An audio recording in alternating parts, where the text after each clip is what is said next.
that's a mindset that prevents people from prospecting. It's like, well, I'm bothering the person. I never think that, right? Because I'm reaching out with something that I feel is going to add value to them. So if you're listening to me right now and you have something of value, then you want to go out there and you want to shout from the rooftops.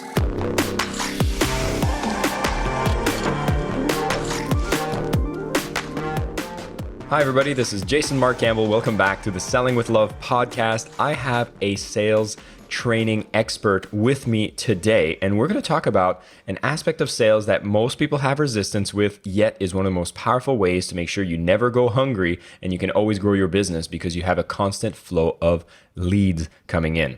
We're talking here, of course, about prospecting, and a lot of us assume that if we just do a bit of marketing, if we just do a bit of social media, the people will come knocking at our door. Yet we're going to go and reveal what are some of the missing steps, extra actions, and changes in mindsets that we need to have so we can be very confident and excited about the aspect of going out there and prospecting. Now, the guest himself is Eric Lofholm, who is the president and CEO of Eric Lofholm International. He has been a sales trainer for over 14 years, has done over 1,500 public and private presentations, worked with companies such as Microsoft, Bank of New York, Lexus, World Financial Group, and the list goes on and on. The man has published several books, including How to Sell in the New Economy, How to Master the Science of Goal Setting, and 21 Ways to Close More Sales. And I love the fact that he first started off as being someone that necessarily did not label himself as a successful sales leader, and then learned the skills, did the work, and now is one of the best in the world. And he's here with us today. Eric, thank you so much for being here. Jason, I'm excited to be here, and I love the title of your podcast. I think that's awesome, and I very much am connected to loving on my clients, so I'm excited to be here. Well, I'm going to jump the gun here. This is a question I usually hold for last, but since you highlight it, is I often love to ask my guest, what does selling with love mean to them? So I'd love to ask you the question to kick it off. Well, it's caring about the client. It's putting the client's needs in front of my own commission and just really listening to where they're at and what their needs are. That would be my short answer is it's selling by serving and listening. I love that. It's funny. I get the luxury of speaking to, experts in fields of sales such as yourself. And it consistently comes across that, everyone that's a master salesperson or a master trainer in sales, we talk about listening. It's such an important key skill to be an effective salesperson. Yet the assumption is that most salespeople aren't good listeners, and most interactions that people have with salespeople would not say, well, that was such a great listener. Why do you think that is? Well, if you go into the presentation with a predetermined place to ask probing questions, and you have the intention to listen, there's so much that you can find out. And I met a homeless man the other day, and we got to talking, and he told me he had not had a shower in 7 days. And my heart really felt for him. And I went and got him a hotel, paid $100 to the hotel with, using my own credit card. He didn't have the money because he needed a shower. I couldn't imagine I've never gone 7 days without a shower. And that was revealed out of listening. So people will tell you how to sell them. They'll tell you what they want to buy. And when we really listen, because so many people are not very good at it, you really differentiate yourself from others. Yeah, I think there's a lot of, call it good already being a generous term. There's a lot of below good salespeople in the marketplace. And it's not common that you interact with the great salespeople, but what I'm hoping to do is inspire so many people listening here to learn the ways of the best, which is why we're going to get right into it. So we're talking about prospecting. And I know early in the conversation, just before we hit record, we were talking about how the world really emphasizes a lot of social media marketing and marketing in general, thinking that this is going to be what drives the traffic and this is what's going to take care of the business. And I wanted to ask your opinion here about what do you think is the missing link between just doing the marketing and not getting the results? Well, when I started my company back in 1999, I didn't have a database. Nobody knew who I was. And so what I did was prospecting outreach. And it worked. And I built an international training company from scratch. And what's awesome about it, it's a zero-cost strategy. And you could turn your cell phone into an ATM machine. And most people have 1,000 or more leads right on their cell phone. When you look at your email history, your text history, your contacts, your social media contacts, your social media messenger history. There's really tremendous amount of leads right on your smartphone, and we can prospect anybody in the world. You can just reach out. The sky's the limit. And so prospecting outreach is just such an amazing thing. And a lot of people that start their business to think, well, I'm going to come up with this great idea and the people are just going to flock to me.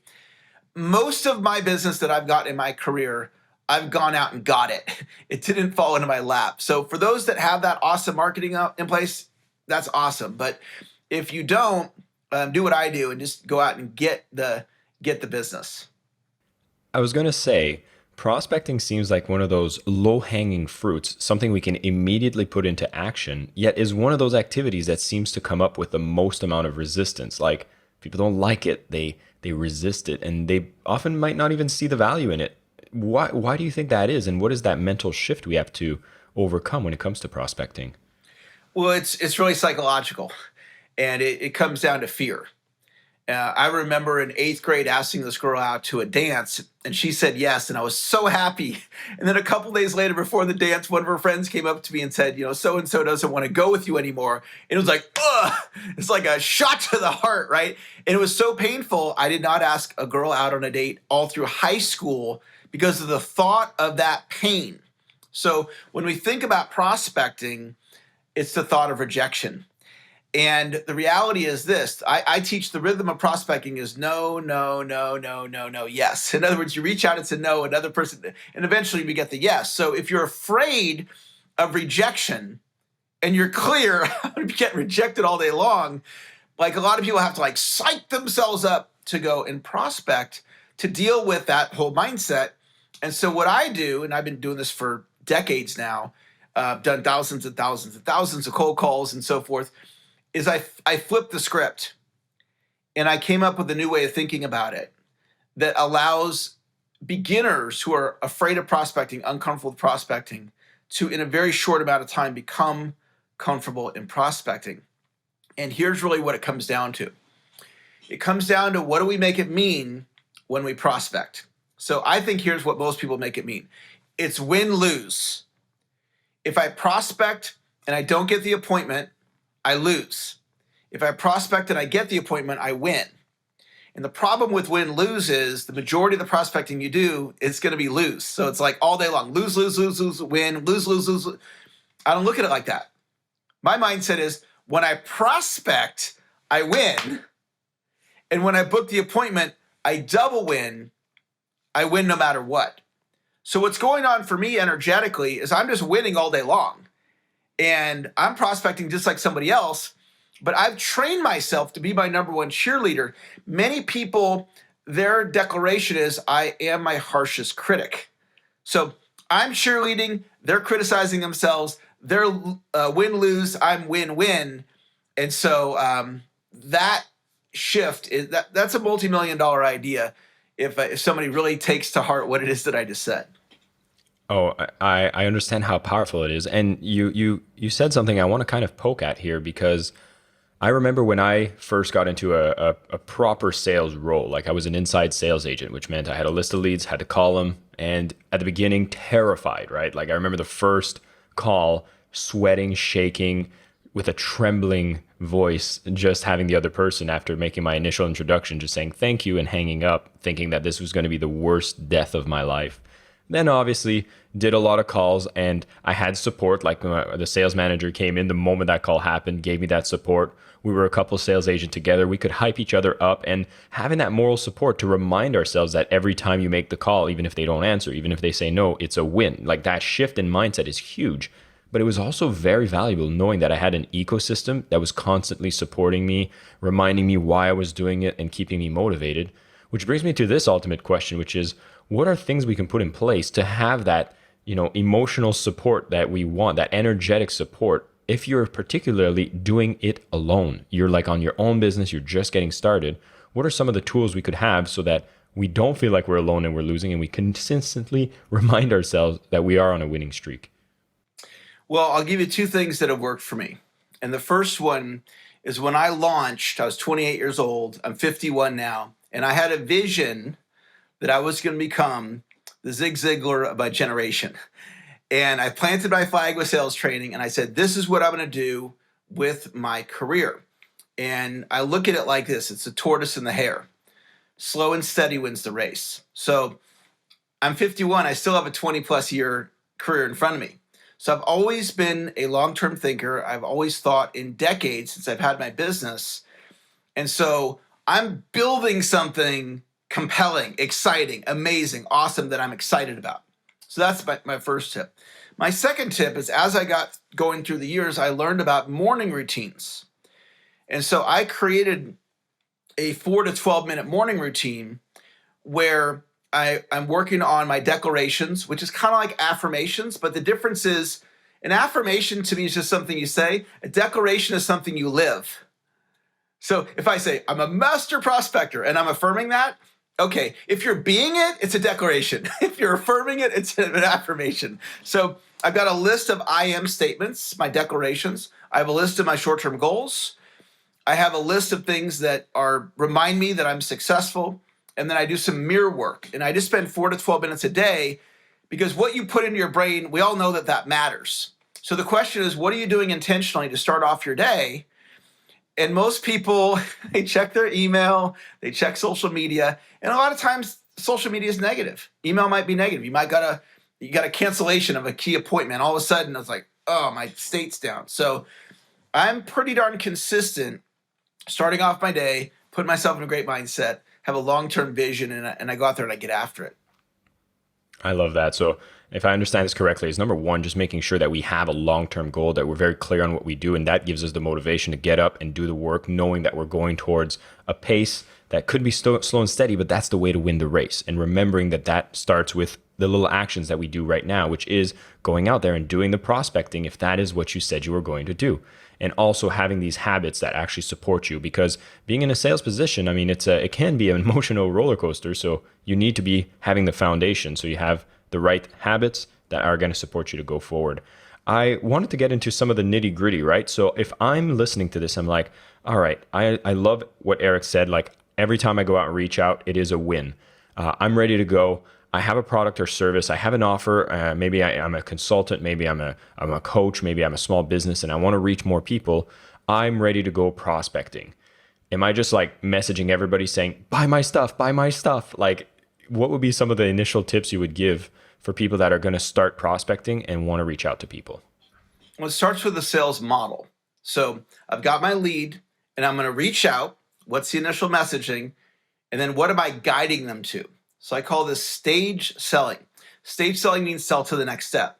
So let's say I'm looking for a coaching client. So I find somebody I think is a good fit. I'm going to start nurturing that relationship. And then at some point, I might offer them a free coaching session, or I might invite them to a free webinar. So let's say I offer a free coaching session. I had one of those today. So I did a free coaching session with somebody. And then at the end, I told them the pricing. And I said, listen, before you make a decision, how about we do another coaching session? And then after that coaching session, then we can decide if you want to work with me. So it was generate a lead, set an appointment, run the appointment, set appointment number 2, run appointment number 2, ask for the business. So I'd want anybody listening right now to be crystal clear on the lead and then all the way through at what point do you make the offer. And then when you're prospecting, you got to think like the person you're prospecting. If I want to influence somebody, I have to think like them. What is the value I can deliver to them? If I'm asking for an appointment, what's the value that they're going to get by agreeing to meet with me? And I like short, benefit-driven messages with a clear call to action of an appointment. It might be a 5-minute appointment, 10-minute, could be 30 minutes, could be an hour. Once in a while, it'd be longer than an hour. So I'm very methodical in my approach. I'm very systematic, and I'm also a big believer in running numbers. And when I prospect by any means necessary. So it might be a text, it could be a direct message over LinkedIn, Facebook. It could be an audio Facebook message. It could be an email. It could be a selfie video. I prospected Les Brown the other day, motivational superstar. I did a selfie video, and I happened to have a cell phone. So I texted him the video. So I like to be creative, personalized, benefit-driven messages with a clear call to action. I love this, and I want to kind of extract it for those listening. So I think the first thing here is just having a clear idea of what is kind of the flow that you want to bring the person all the way to the sales. So, all right, the first thing I need to win is the appointment. I think it's, correcting my assumption that I said with a cheeky voice here, which is don't just message someone being like, buy my things. There's a process and stages, as you mentioned, that you need to get them through. So what are those clear stages? Whether that's an online event, maybe it's I like this approach of being able to get on a conversation with them initially, because any coaching call is a sales call. And I think a lot of people forget that. They'll be great coaches, but then when it comes to selling, there's a lot of resistance, yet you're doing the same thing. You're guiding people towards a change, right? That's right. I had not thought about this, but I think that is a very simple, powerful, straight line here, which is you get a first appointment and then you don't ask a sale right now. You book the second appointment, because on the second time, now you know with you one can... caveat. Tell me. If the model is a one call close, like if you're selling cars, you're not going to tell them, hey, leave and come back later, right? So you got to look at your industry. Yeah. And with this particular woman, when I was on the initial call with her, she goes, I had a really bad experience with coaching before. And so I was like, wow, okay, so she really is going to need to feel comfortable. So I'm better off strategically booking another call with her. But before I booked the next call, I told her, I said, listen, let me tell you my pricing, because I'm not cheap. So here's the pricing. Having said that, give it some thought. If you want to book an appointment, then we'll do it. She goes, no, I want to book the appointment. But I was very much relationship building, because she said that she had a bad experience. And I wanted to respect that, because I was listening that she had that bad experience, and I want to coach with her for a year or longer. So coaching's like a really special kind of a relationship, right? So we wanted to think, what is the model in our industry? And if it is a one call close, in other words, ask for the order at the end of the first appointment, make sure you do that. But if you can do a one call, two call close, which is what we're talking about, that could be good as well. I mean, you have a lot of experience in sales that makes you be able to pick up on these nuances, right? But if I'm getting started, I don't have the instinct that you have here. Would you just tell people, go and get the appointment, get practice, and it's almost like when you get a lead, when you get started, you're like, oh my God, I don't want to mess it up. I call this one-itis on leads. It's like you have the one lead, you need to close them, and there's no one else. So it creates a lot of pressure. What's this kind of minimum work, minimum prospecting to get you into a mindset to realize like, hey, I can help this person, but there's a lot of other people I can help, and I shouldn't get stuck up on the one lead. What you brought up is a good point, because I do have these nuances, because I've done thousands and thousands and thousands of presentations. I've done this for decades. And so that's the power of a system, right? You're going to get your system clear, and anybody can do that, even if you're brand new, right? You get really clear on the system, and then you're just going to execute on the plan. Now, if your intuition, like mine in my presentation today, guided me in another direction, and granted, I've got a lot of experience, but if I'm brand new, I'm just going to follow the system, and the system is going to produce results. And even when I was a beginning salesperson, my first year I struggled, my second year I had a system, and my second year I crushed it. So you can absolutely excel early in your career without having all the nuances, but the more presentations you deliver, the more effective you're going to become.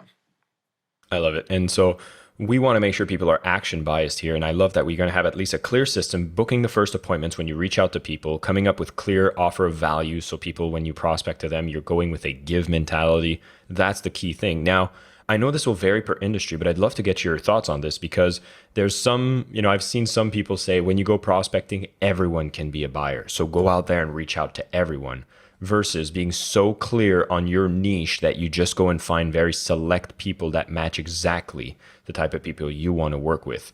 What's your thoughts on that when you're trying to make that decision on should you be going very wide or very specific? Yeah, I think it's definitely going to depend on the industry. It's going to depend on your goals. There may be certain deals that are just too small to pursue, or you're just getting started and you're like, hey, any deal's a good deal because it's going to give me experience under my belt. So there's a lot of factors in what you're describing. But what I will say is the more clear you can define who is that right customer for you, and then going out and finding that customer. And one of my favorite prospecting strategies is to find somebody who has a database of these types of customers. Because then if I can go joint venture with them and they can refer me, like I'm doing business with a software company right now, and I have my sales clients can be a good fit for their software, and their clients can be a good fit for my sales training. And so Like investing time in that relationship is pure gold for both of us, because I can get them leads that I tell my clients, hey, go buy the software. And then they can say, oh, you need sales training, you need to talk to Eric. And that I think is going to be very lucrative. And a lot of people, because if we're looking for leads, other people are looking for leads too. So you say to them, hey, I'll refer you to my network, or I'll email my list for you, or I'll promote you, right? And then you do the same for me. And I do a lot of deals like that. And it's very, very lucrative. I love that. I also do the same. I try to bring my training into other people's training so that their clients get exposed to my message. And that's kind of my way of marketing, right? And, just to tie in what I was talking about in the beginning is marketing and social media, they seem like less risk. They're easier to do. They feel like you've published something and, you can see the results. It stays on your timeline. So I found a lot of people, particularly when they get started, they get excited about posting on social media and they'll do that regularly, but there seems to be a bridge that's missing, right? This whole idea that you're publishing on social media, but it's not driving sales. Maybe you're getting followers. That's cute.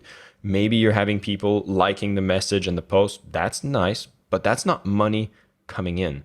And so where do you see that relationship between doing the activities that help you grow on the marketing side, grow the amount of followers, etc., and really needing to bring people into conversations to make sales? Well, it's really about the strategy. So it's like, Eric, should I be on LinkedIn or not? Depends on the strategy. I mean, just being on LinkedIn to be on LinkedIn, I mean, I guess that's good because somebody might look you up on LinkedIn to see if you're there. But just posting without a strategy, right? It's like I have a Facebook group. Well, in the Facebook group, we go live in there quite a bit, and then I'll promote my webinars. So I get webinar exposure that people in the Facebook group, they might click on it, opt in my email list, convert them to a sale. But the group itself, I don't have a monetization strategy, but it is a part of a larger strategy. So I would really challenge all of you to look at whatever it is that you're doing and look at what is the strategy. And one of my favorite things to do is to integrate them, right? Like what I was just talking about in a Facebook group, promoting a webinar. So somebody clicks on it and then now they opt into your email list and they go on the webinar and you can make a sales offer. And so when you can get these things connected, and if you go look up digital hub strategy, that's Steve Jobs' idea when he was alive that exploded Apple. When he came back into Apple, digital hub strategy. That's an integration strategy. And I've modeled a lot of what I do in business after Steve Jobs' digital hub strategy.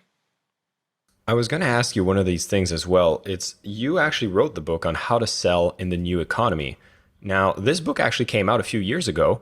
I think it was about 12 years ago. And I'd be curious to know, given that we have these platforms like LinkedIn, we can do a ton of things to connect with new people from around the world. We can prospect. It's fascinating to realize how close you are to everyone in the world with the platforms that exist today. And so I was going to ask, from the time that you've actually first started talking about selling in the new economy to the economy that we see now, which is, even post-pandemic economy, are you seeing that sales and prospecting is something more difficult? Are there big changes that we should be adapting to? Is there a new reality that you think people should be much aware of as we step out there and try to connect with more people we can serve? Well, one thing I think is huge is the mindset.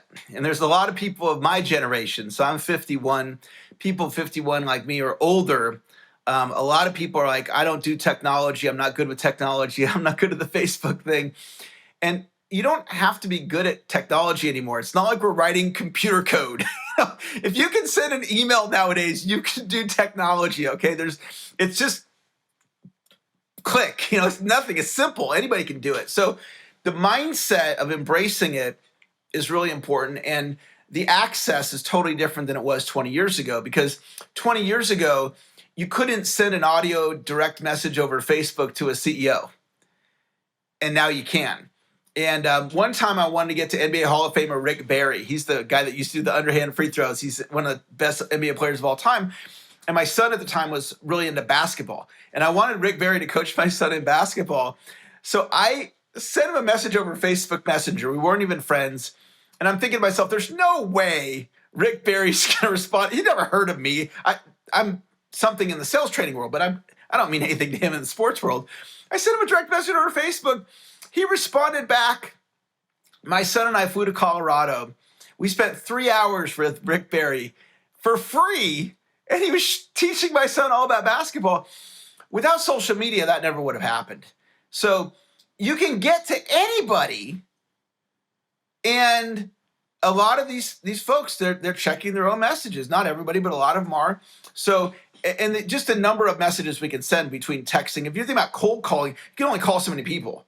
I can send 20 messages if it's copy paste and text in a matter of 3 minutes. And then we have automation tools. So there's so much available as far as prospecting, but it really is about the message. What is the message, right? And what do I want to guide them to? And then what, and then what, and then what in order to make my goals and dreams happen? I love it. And yeah, I remember when I was getting started in marketing and sales, there was a lot of tools that were coming out with amazing promises of efficiency, of automation, but it was clunky. It was really like patchy. Things didn't talk to each other, and you kind of needed to have that high tech mindset and be on the cutting edge of the technology to be able to use it in a hack way. Which, that was in my early 20s. Like if I'm looking 10 years ago, when I was in my early 20s, I was trying to stay on top of that technology, and I thought I was doing a pretty good job. But I always had a dream of what it would look like if everything was seamless, connected. You'd actually have the full picture and it wasn't broken or hacked. And there was no technology at the time that really did it, although they were all striving towards it. And like you said, from a mindset perspective, now I'm in my 30s and it's interesting. I'm having the first bouts of realizing like, hey, I'm not staying on top of the new technologies. There's a lot that's happening that is faster than what I'm keeping up with, but there's a difference. Like you said, they're so easy to use now. The user interfaces have evolved. The automation, the integrations are so much more seamless that we can just click around a couple of beeps and now, wow, you have full picture automation and tons of tools.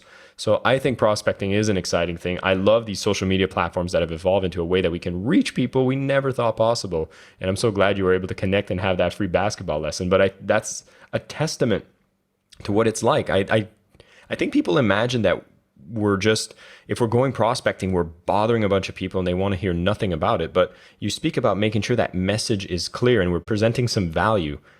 Are there a couple Let me of speak moves? about bothering for a second. Yeah, because that's where I want to make sure is what can we do to make sure that when we do, we're not bothering people? That's a mindset that prevents people from prospecting. It's like, well, I'm bothering the person. I never think that, right? Because I'm reaching out with something that I feel is going to add value to them. Now, if I'm reaching out with something that's just all about me and it's not about them, I get that. That's bothering them. But if I'm reaching out to somebody, like I'm a sales trainer, so I'm going to contact a company to help them drive revenue. That's not bothering the VP of sales. I want to talk to you about driving revenue. That's an important conversation. He can always say, no, I'm not interested. That's no problem. But the mindset is not I'm bothering. The mindset is I have something of value.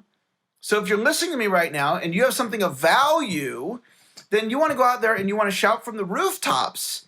So one of my declarations is I am a promoter. It's not an affirmation because I live it. I am a promoter. I shout from the rooftops because who's going to shout from the rooftops about my business if I don't do it, right? We got to go out there and get the word out. And that's one of my superpowers, but it's duplicatable. You can model it.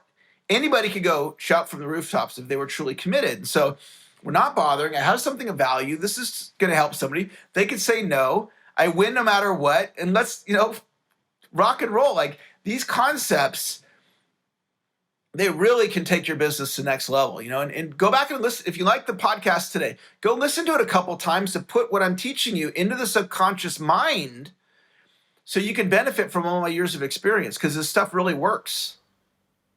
Eric, thank you so much for coming on the show and sharing these ideas. I think for everybody listening, if you paid close attention, one of the biggest takeaways for me is just understanding that when you go prospecting, the only cost is your time. You don't have to pay ads. There's no sophisticated technology. You can just go out there. You have existing lists of contacts within your phone, within your circles. But beyond that, social media platforms makes it so you can connect to so many people that you aren't directly connected to. And if you have a message that starts with value and you've set up a process, stages where you actually are looking to book an appointment and you're trying to serve them, you have something of value you want to bring to them, every single time you send that message, make that call, do any activity that allows you to connect with another individual that you might be able to help, it's a win.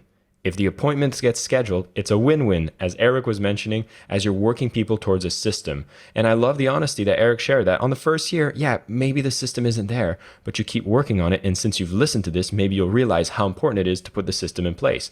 As he evolved, he talked about how his system actually is what allowed him to scale, grow, and really make the impact that he wanted. You can do the same. You're here listening to this, understanding that prospecting is a powerful activity. It's something you can do immediately. And we're going to put a link to additional resources and sales training that Eric has so you can go deeper into the topic, so you can make sure that when you show up, you're not bothering people. Change that mindset. You're here to serve, and when you prospect, you can change the dynamics within your business and realize more sales can come your way when more people know that you're here to serve. Eric, once again, thank you so much for sharing all this wisdom, and for everybody listening, keep selling with love. I am your host, Jason Mark Campbell, and this is the Selling with Love podcast.